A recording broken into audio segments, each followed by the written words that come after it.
Hello दोस्तों, आज हम बात करने वाले हैं पृथ्वी के बारे में। ये पृथ्वी बनी कैसे, जिस धरती पे हम लोग रहते हैं इस धरती का निर्माण कैसे हुआ। इस पृथ्वी पे एस्टेरॉइड्स की बारिश हुआ करती थी, इस पृथ्वी पे ज्वालामुखी फूटता रहा और यहाँ पे लावा की नदियां बहती थी। आज से करोड़ों साल पहले 8,500 डिग्री सेल्सियस टेम्परेचर हुआ करती थी, जिसके कारण ये पृथ्वी खौलती थी, उबलती थी और यहाँ पे लावा की नदियां बहती थी। और हम मनुष्य ने इस पृथ्वी पे न जाने कितने सारे अत्याचार किए, युद्ध हुआ, परमाणु विस्फोट हुए और ग्लोबल वार्मिंग। बट क्या आप जानते हैं कि ये सुंदर सा दिखने वाले ग्रह को बनने में कितना समय लगा और जिस ग्रह पे हम लोग रहते हैं ये कितने सालों के मेहनत का फल है। पृथ्वी हमारा घर, सौर मंडल का तीसरा सदस्य और ब्रह्मांड का एकमात्र ऐसा ग्रह जहां पे जीवन संभव है। अंतरिक्ष में तैरता हुआ नीला गोला जो अपने पास न जाने कितने सारे रहस्य को छुपाए हुए है। आज हम मनुष्य ने इस पृथ्वी पे इतना ज्यादा डेवलप कर लिए, बट ये पृथ्वी बनने में कितना टाइम लगा, कितना समय लगा और कैसे बना। तो आइए आज के इस वीडियो में हम 450 करोड़ साल पीछे चलकर देखते हैं कि ये पृथ्वी का निर्माण कैसे हुआ, कैसे बनी ये पृथ्वी। तो आइए आज के इस वीडियो को स्टार्ट करते हैं।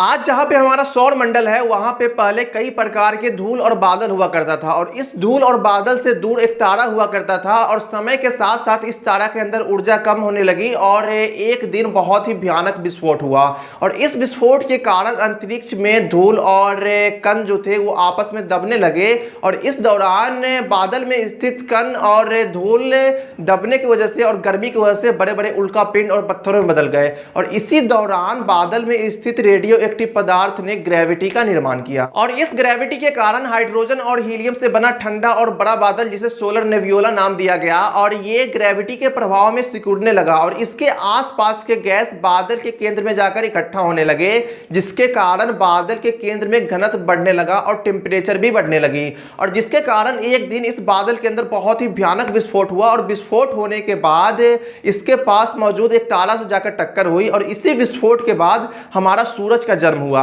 और सूरज के जन्म होने के बाद अब हमारा सौर मंडल का केंद्र मिल चुका था। अभी तक हमने देखा कि ग्रेविटी का निर्माण कैसे हुआ, अब हमने देखा कि सूरज का निर्माण कैसे हुआ, बट अभी तक हमारे पृथ्वी का निर्माण नहीं हुआ है। अब हम देखते हैं कि पृथ्वी का निर्माण कैसे हुआ। सूरज के पास गुरुत्वाकर्षण बल होने के कारण इसके आसपास के गैस, धूल और पत्थर वगैरह सब आपस में जुड़ने लगे और सूरज के चारों ओर परिक्रमा करने लगे और कई सालों तक ये सारी चीजें सूरज के चारों ओर परिक्रमा करते रहे और आपस में जुड़ते रहे, जिसके बाद बहुत बड़े बड़े गोला का निर्माण हुआ जिससे मरकरी, वीनस, अर्थ और मार्स का निर्माण हुआ और यह बात है करीब आज से 4.6 अरब साल पहले की। उस वक्त पृथ्वी और मार्स यानी कि मंगल ग्रह के बीच एक थिया नाम का ग्रह हुआ करता था जो सूरज के चारों ओर परिक्रमा किया करते थे और पृथ्वी के पास गुरुत्वाकर्षण बल होने के कारण जितने भी एस्टेरॉइड्स सूरज के चारों ओर परिक्रमा करते थे वो सारे एस्टेरॉइड अब पृथ्वी के चारों ओर परिक्रमा करने लगे और थिया नाम के ग्रह पृथ्वी के काफी पास आने लगे और इतना पास आ गए कि पृथ्वी और थिया नाम के ग्रह के बीच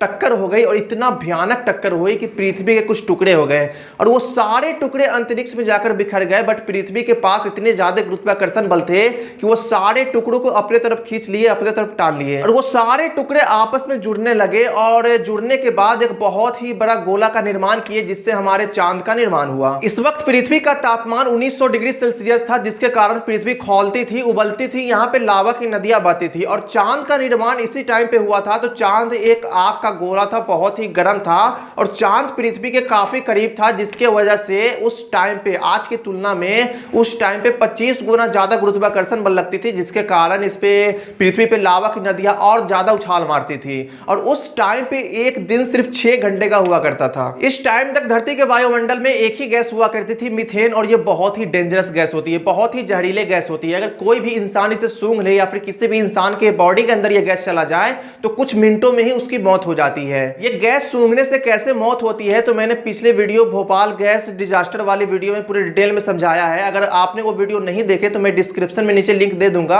आप वो वीडियो जाकर जरूर देखें। वक्त के साथ साथ पृथ्वी ठंडी हो रही थी, जिसके कारण पृथ्वी के भारी तत्व, धातु और रेडियो एक्टिव पदार्थ वगैरह पृथ्वी के केंद्र में जाकर इकट्ठा होने लगे और हल्के तत्व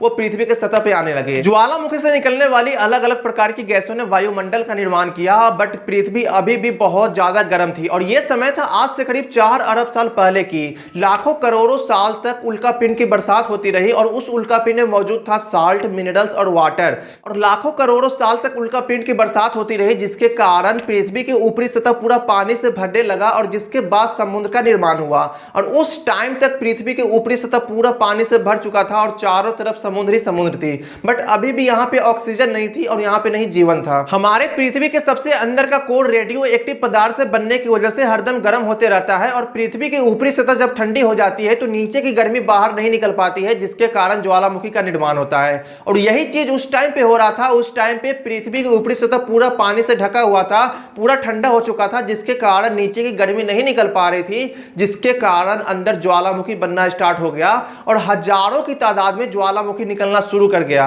और लाखों सालों तक ज्वालामुखी निकलता रहा जिसके कारण पृथ्वी के ऊपर जमीन का निर्माण हुआ। तो आज के इस वीडियो में हमने जाना कि ग्रेविटी का निर्माण कैसे हुआ, सूरज का निर्माण कैसे हुआ, पृथ्वी का निर्माण कैसे हुआ, चांद का निर्माण कैसे हुआ और ये वायुमंडल कैसे बनते हैं और ये ज्वालामुखी कैसे बनते हैं और पृथ्वी के ऊपर जमीन का निर्माण कैसे हुआ। ये सारी चीजों को आज हमने सीखा, आज हमने जाना। सो आई होप आपको ये वीडियो इन्फॉर्मेटिव लगा हो। अगर इन्फॉर्मेटिव लगा हो तो लाइक करें, कमेंट करें, शेयर करें एंड चैनल पे नए तो सब्सक्राइब करना ना भूलें। Thank you.